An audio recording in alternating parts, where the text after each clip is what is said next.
આમ આદમી પાર્ટીના ડેડિયાપાડાના ધારાસભ્ય ચૈતર વસાવાએ શિક્ષણ મંત્રી કુબેર ડિંડોર ઉપર પલટવાર કર્યો છે। થોડાક દિવસ પહેલા નર્મદા જિલ્લામાં પોષણ ઉડાન કાર્યક્રમમાં શિક્ષણ મંત્રી કુબેર ડિંડોરે ધારાસભ્ય ચૈતર વસાવાને લઈને પ્રહાર કર્યા હતા અને જે નિવેદન આપ્યું હતું તેના કારણે રાજકારણ ગરમાયું હતું।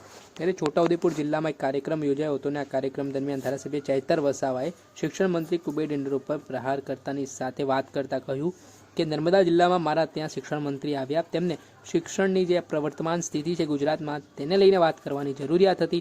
આદિવાસી વિસ્તારોમાં જે એક શિક્ષકો ઉપર હજારો શાળાઓ ચાલી રહી છે તેને લઈને ખુલાસો આપવાની જરૂરિયાત હતી, પરંતુ તેઓ મારી ટીકા ટિપ્પણી કરી રહ્યા હતા। એટલું જ નહીં, ભીલ પ્રદેશની માંગને લઈને પણ ચૈતર વસાવાએ કહ્યું કે જે શિક્ષણ મંત્રીએ કહ્યું કે અમે કાલે જ ભીલ પ્રદેશ કરાવી દઈએ વડાપ્રધાન નરેન્દ્ર મોદીને કહીને, તો તમે ટેક્સ કે રેવન્યુ ક્યાંથી જનરેટ કરશો? તેને લઈને પણ ધારાસભ્ય ચૈતર વસાવાએ પોતાનું નિવેદન આપતા કહ્યું કે આજે આદિવાસી વિસ્તારોમાં જળ, જંગલ, જમીન, ખનીજો, લિગ્નાઇટ, કોલસા સહિતની વસ્તુઓ પ્રાપ્ત થાય છે, જેમાં હજારો કરોડો રૂપિયા ટેક્સ છે તે સરકારને મળે છે। તેમાં સવારથી લઈને સાંજ સુધી આદિવાસી સમાજના લોકો ટેક્સ પણ ભરે છે, તો આટલી મોટો હિસ્સો જે આવકનો હોય તે ટેક્સમાં જાય છે, તો કેવી રીતે શિક્ષણ મંત્રી કુબેર ડિંડોર છે તે આ પ્રકારની વાત કરી રહ્યા છે। સાથે તેમણે કહ્યું કે શિક્ષણ મંત્રી કુબેર ડિંડોરે સમાજ માટે વાત કરવી જોઈએ, સમાજના જે પ્રશ્ન છે તેનું નિરાકરણ લાવવું જોઈએ। એટલું જ નહીં, તેમણે કહ્યું કે શિક્ષણ મંત્રી કુબેર ડિંડોર છે તેમનું સરકારમાં કંઈ ઉપજતું નથી, તે ખાલી જાહેરમાં હવામાં ફાંકા ફોજદારી કરે છે। પેલા મામલે શું કહી રહ્યા છે ધારાસભ્ય ચૈતર વસાવા તે સાંભળી લો। તમે બધા જાણો છો, આપણા શિક્ષણ મંત્રી અમારા નર્મદા જિલ્લામાં આવ્યા ત્યારે શિક્ષણ મંત્રીએ મારા નામની અનેક ટિપ્પણીઓ કરી, અનેક ભાષણો કર્યા।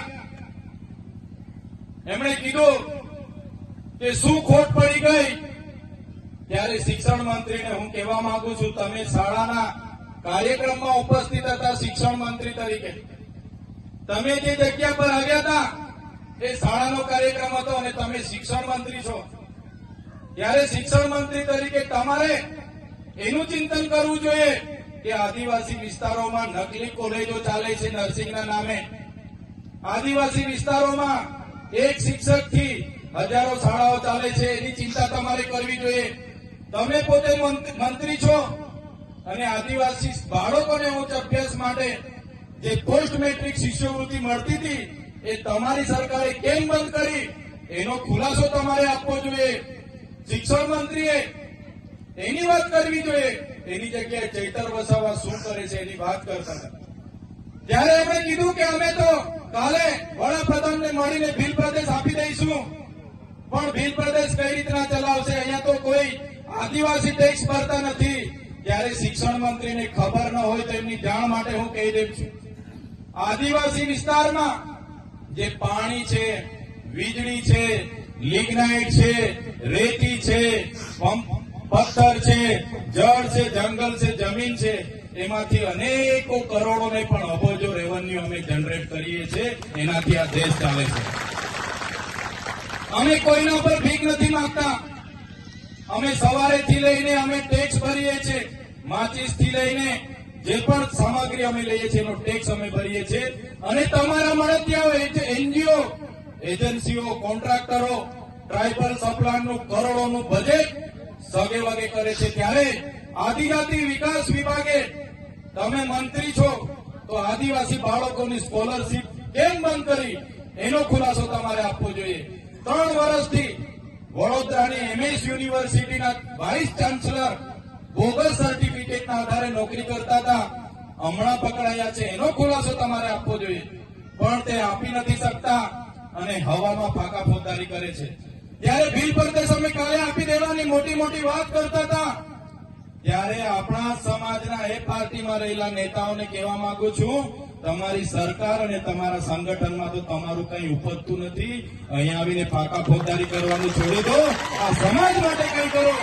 તે દિવસે આ સમાજને સિંચાઈનું નર્મદાનું પાણી મળશે, આ વિસ્તારમાં સારું શિક્ષણ તમે અપાવી દેશો, આ વિસ્તારના બાળકોની સ્કોલરશીપ ચાલુ કરી દેશો, બોગસ કોલેજો પર કાર્યવાહી કરશો, ખોટા સર્ટિફિકેટો લઈને લાખો લોકો નોકરીઓ પર છે એમના પર કાર્યવાહી કરશો, અને જે દિવસે તમે જો અમારી સરકારમાંથી અમને અલગ ભીલ પ્રદેશ અપાવી દેશો એ દિવસે અમે તમારો પીઠ થબડીશું ને તમારી સાથે ઉભા રહીને તમારા વખાણ કરીશું, પણ તમે અમને ભીલ પ્રદેશ અપાવી દો। સાથીઓ, આજે મને આમંત્રણ આપણી આદિવાસીની 27 અનામતની બેઠકો છે, જેમાં આદિવાસી લડી શકે એ કોઈ પણ પાર્ટીમાંથી લડીને જીતી જાય. આજે 27 ધારાસભ્ય આપણા આદિવાસીઓ વિધાનસભામાં બેસે છે, પણ આટલી મોટી સમસ્યાઓ વર્ષોથી આપણી ચાલે છે. તો અત્યારે ડબલ એની જમીનો બધી દાહોદ હોય, મહીસાગર હોય, પંચમહાલ હોય, કેવડિયા હોય, નર્મદા હોય, આ સરકારના અધિકારીઓ શ્રી સરકાર કરીને બધા એમના મળતિયાઓને આપી દે છે. એક પણ નેતા આદિવાસીઓની જમીનો માટે, એક પણ નેતા આદિવાસીઓના શિક્ષણ માટે, એક પણ નેતા આદિવાસીઓના આરોગ્ય માટે બોલવા તૈયાર નથી. બધાને પોતાની ટિકિટોની પડી છે. જ્યારે પાર્ટી ઊંચી આંગળી કરવા ગઈ ત્યારે ઊંચી આંગળી કરે છે. એમને ખબર છે બે હાથ જોડીશું એટલે તાલુકાની ટિકિટો એમને મળે છે, પગે પડે એટલે એમને જિલ્લાની ટિકિટો મળી જાય છે, અને ઉપરા પડીને દંડવત કરી દે તો ધારાસભ્યની ટિકિટ મળે છે. એ જ આપણા નેતાઓ પાર્ટીઓમાં કરી રહ્યા છે. આજે હું તમારા મંચ પર આવ્યો છું. હવે તો આમ આદમી પાર્ટીના ડેડિયાપાડાના ધારાસભ્ય ચૈતર વસાવા તેમણે જે નર્મદા જિલ્લા સહિત આદિવાસી વિસ્તારોમાં શિક્ષણની સ્થિતિ છે, સાથે જ તેમણે જે હાલ થોડાક દિવસ પહેલાં પોસ્ટ મેટ્રિક આદિવાસી સમાજના વિદ્યાર્થીઓનું સ્કોલરશિપ જે મુદ્દો છે તેમાં સ્કોલરશિપ બંધ કરી દેવામાં આવી છે સરકાર તરફથી, તે બાબતે અત્યારે થોડાક દિવસ પહેલાં જે નકલી નર્સિંગ કોલેજ પકડાઈ છે તે અલગ અલગ બાબતને લઈને ધારાસભ્ય ચૈતર વસાવાએ શિક્ષણ મંત્રી કુબેર ડિંડોર ઉપર પ્રહાર કર્યા હતા અને જડબાતોડ જવાબ પણ આપ્યો હતો. દર્શક મિત્રો, એન કવરેજ ન્યૂઝને આપ લાઇક કરો, સબસ્ક્રાઇબ કરો અને શેર કરવાનું